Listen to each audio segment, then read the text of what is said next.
Hey everybody, it's Brooke, and I'm back with some bonus content for She-Ra and the Princesses of Power. We have finished season 2. I cannot believe it. We're done season 2, which means it is time to rank our characters and see how we're feeling about them. So, if this is your first character ranking video with me, I don't have like a good criteria. It's completely on how I feel. Sometimes people get put up high even if they're not good guys because I think their character's so iconic.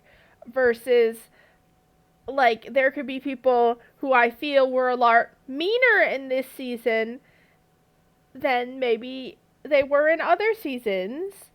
Um, but we still love them. Our tier list is princess tier. So these for our icons, we are rooting for them. We know like they do nothing wrong in my eyes. They could do stuff wrong in your eyes, but not my eyes.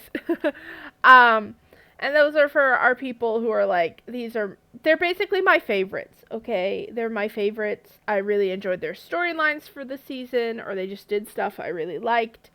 Best friend squads is more for characters that I like, but they maybe haven't hit that threshold of favorite, if that makes sense.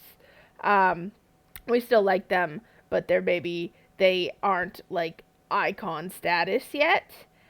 Needs improvement. That's for characters who we like and we know they have good in them deep down and we like where they're going.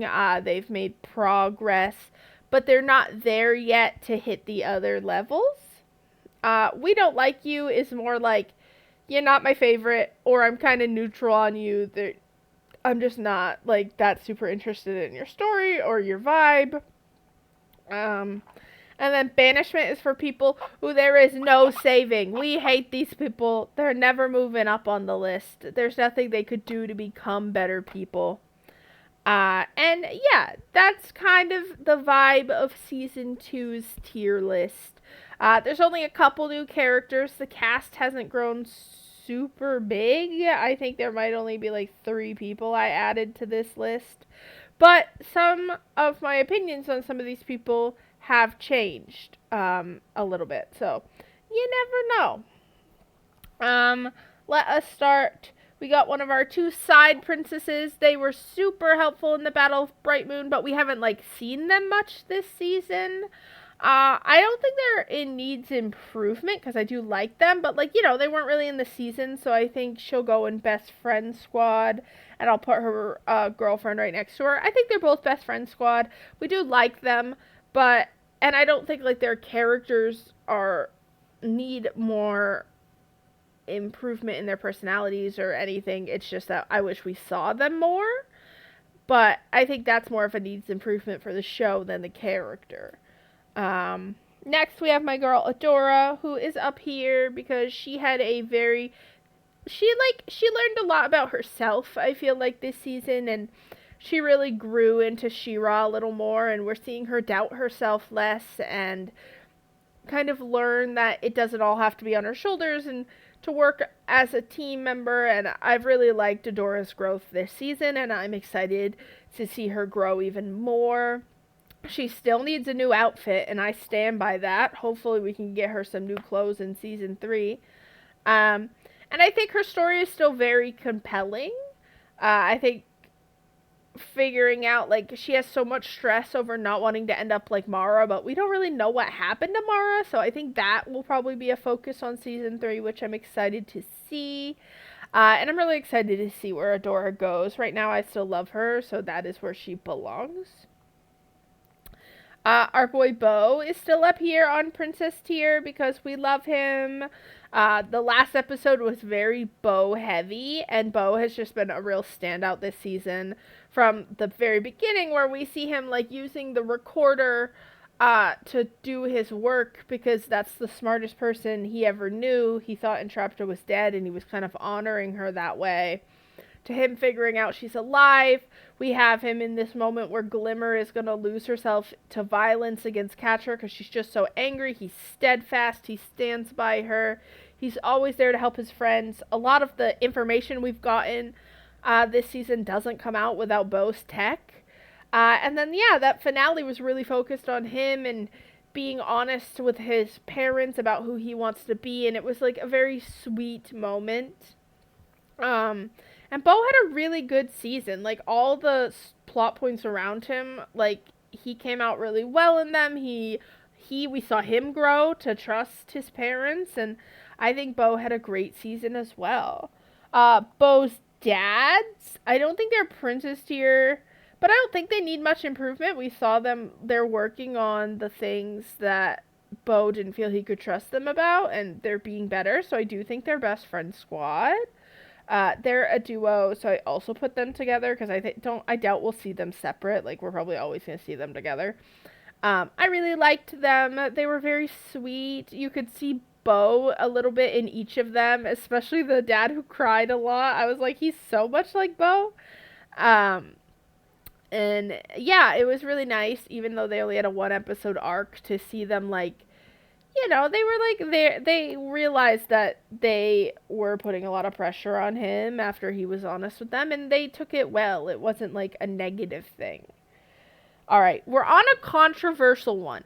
So in season 1, I put Catra in princess tier because while she wasn't a hero, I thought she was a fun villain who, her stuff was always entertaining. Like, even when she was doing bad stuff, it was like I was entertained and having fun, and like, I still think at the end of the day she will do the right thing, and I still do think that. I do.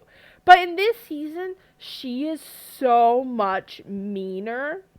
And I do also have to point out, in season 1, she was fighting to get power over Shadow Weaver and get out from under Shadow Weaver, and I think I supported her in that, even if it was still with the Horde. But now she's in charge, and we see her being like pretty mean to Scorpia, pretty mean to Lonnie and Rogelio and Kyle. We see her, she's no longer the underling trying to figure it out. She is the person planning these attacks on innocent people, and I do have to take that into account. Especially, and then there's the episode where she's willing to like mind control and like brain control Adora, and I think that's something that takes her down a little bit for me, just because I understand there's trauma and things like that, but I think perpetuating a cycle of trauma is not great. I still love her character. I think she's a great villain, and I can't wait to see where her story goes and her character growth, but she did a lot of bad shit this season, and I think she needs to be here. I think the stuff just kind of got worse this season, and I think she is a character who is very well written and I really like, and if this was just a tier list on how well the characters were written, I think she'd be way higher up. But in my own personal feelings, this season, I was angry with her a lot more. I was worried about what she was doing a lot more. It was a little harder for me to root for her in certain situations. So, except for the episode where Shadow Weaver was manipulating her, I was like, figure it out! But, yeah, I think Catra, I'm hoping with Hordak seeming like he's going to try to kill her now, that she gets out of that and gets out of the Horde, and we can see some growth for her, even if it's not in the rebellion, just some personal growth for Catra, I think would be really great in the next season, outside of, like, power in the Horde, like, inner growth. Our girl Entrapta, I love her, I do. I don't think I'm putting her in best friend squad. I think I put her in icon originally, like princess tier originally, but she's in best friend squad because what she's doing, she's not doing it to hurt people, but it is still hurting people, and that's really hard. As someone who is also not, like, neurotypical, I can understand getting in your hyperfixations and not thinking of the consequences. But there are still those consequences. So as much as I see parts of myself in her, and I love her, she's always, like, funny. She's a great moment. She can't be in princess tier just because what the actions she's taking are really harming people, I feel like. But I think if she takes this information and uses it against Hordak, I see her shooting up in the next season. Princess Perfuma. She's in a couple episodes this season. I think she's fine. Like, she's good. I like her. I don't have any negatives on her. I'd just like to see more of the Princess Alliance. We did get a good couple episodes with them. Frosta is similar. I think I liked Frosta had some good moments though that do make me kind of want to put her up here. Like, she had some standout moments, I think. The very first episode where Glimmer sees herself in Princess Frosta, and you see that she also never really had friends, and she really does just want to help and make friends and do the right thing, but she's very young and maybe doesn't have the experience yet. So I really liked her this season, especially compared to last season. So I do think she's earned that spot. Glimmer, you know where she goes. She goes, she's my queen. Glimmer had a very hard season, finding out that Entrapta wasn't dead and that she chose to join the Horde, and Glimmer had to face a lot of really hard feelings, and she had to choose to be the better person even when it didn't feel fair. I've really enjoyed her and Entrapta's back and forth, and I hope they continue to develop that because I thought it was really great. And Glimmer has been a really supportive person. Like, there haven't been a ton of episodes, I think, throughout this season where it felt like Glimmer was the main person, but when Bow or Adora or Frost or anybody was going through something, Glimmer was there as, like, the leader of the Princess Alliance to be like, I'm here, I am going to help you, and I think we've seen a lot of growth from Glimmer as a character as well, and she's still my favorite. She's still my favorite. There's nothing y'all can do. Glimmer's aunt, better than when I saw her this time, it was better than before, but I still don't like her that much. I think she still needs more improvement for me. We only, I think, see her once, and it's like with the queen being like, thanks for not showing up to help, and she's like, oh, I knew you'd rub that in. It's like, well, you didn't show up to help, so kind of fair. Fucking Hordak, you know where he goes. We hate Hordak. I don't know what he's doing. He's rude. He calls Entrapta dumb. He looks like he's killing Catra at the end of the finale, which is fucking crazy, but I haven't watched season 3 yet, so I don't know what's gonna happen there. We don't like him. We don't like him. Okay? He's a bad man. His baby is creepy. I lump his baby in with him, by the way. It doesn't get its own picture. Okay? It just don't. Glimmer's dad as a child was not someone I expected to see, but I really liked him. He reminded me a lot of Glimmer in, like, having this talent and, like, this understanding of magic, but, like, he wanted to use it for good. He trusted Lightweaver or Lightbringer, was it, at the time? And when he realized what they were doing was wrong, he tried to stop it. He tried to pull away. He wasn't doing this for power. Seemed like a good kid, maybe a little rambunctious and mischievous, but a good kid all the same. I wonder if we'll get more flashbacks with him in the future. I would love to kind of see that. Our boy Kyle. Kyle's still in the Horde, which could be an improvement, but I love Kyle. Like, I think I have a soft spot for Kyle. Just because he's funny. I think he's a good comedic relief, for the Horde group. Like, if he's there, I'm like, I'm gonna have a great time with Kyle. He's great. I don't like Light Hope. There's something about her I just don't trust. Her, like, immediate, like, Mara ruined everything. There's something about that I just don't believe. And I could be wrong, right? It's, like, me assuming based on other tropes and things I know. But, like, when Light Hope's there, I'm just like, Light Hope's not one of my faves. But, like, Light Hope's not evil either. I don't like Light Hope that much. I do like Lonnie a lot. But I think Lonnie's needs improvement. I think Lonnie had a lot of improvement this, season when we do see her. But one of the things is Lonnie feels so smart. She feels a lot like Adora.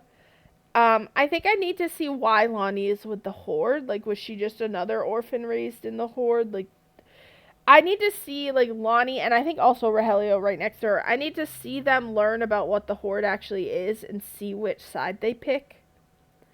I need that to, like, understand if they are here willingly or they have no idea.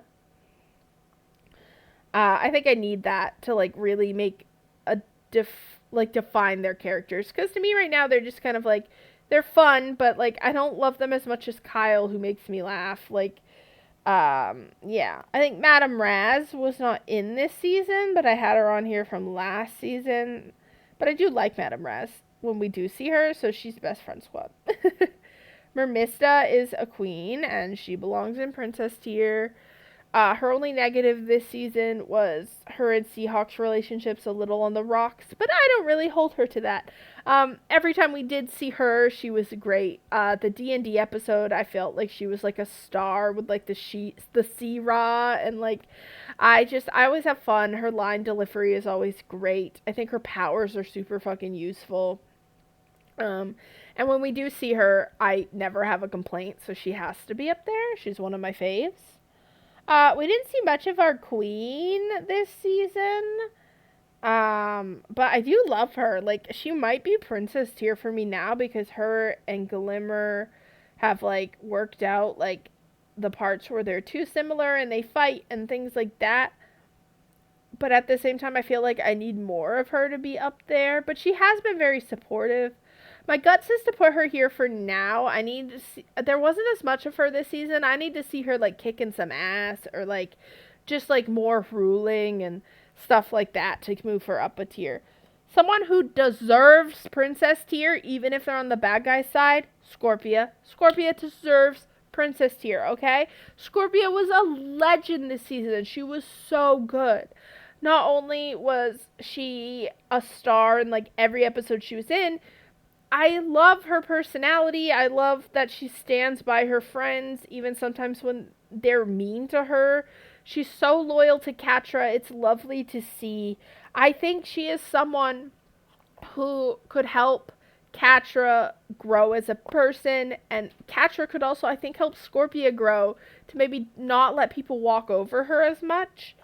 And we saw Scorpia interact with our team of heroes, and she interacted really well with them. Like, they got along. The only issue is that she's on the Horde side. And I'm wondering if there's some, like, lying that's been going on, because I remember in season 1 her saying they just handed over their runestone to Hordak, but then we saw those, like, glimpses in the Shadow Weaver episode of, like, the lobster people being, like, tied up and attacked. So I wonder if she was lied to about that. I don't really know.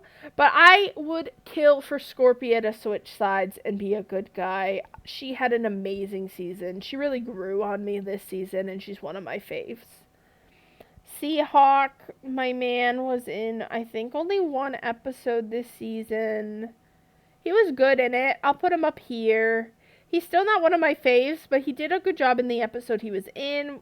He just wasn't in too much to, like, earn princess tier for me, I think. Shadow Weaver, sorry, okay, cool backstory, still murder, okay? Like, you're not my girl. Stay away from Adora. Stay away from Catra. Get the fuck out of here. She is an interesting villain, though. Like, I like her as a villain. I like that she's in the show. I like seeing them go against her. But I don't like her. She can get the hell out of here.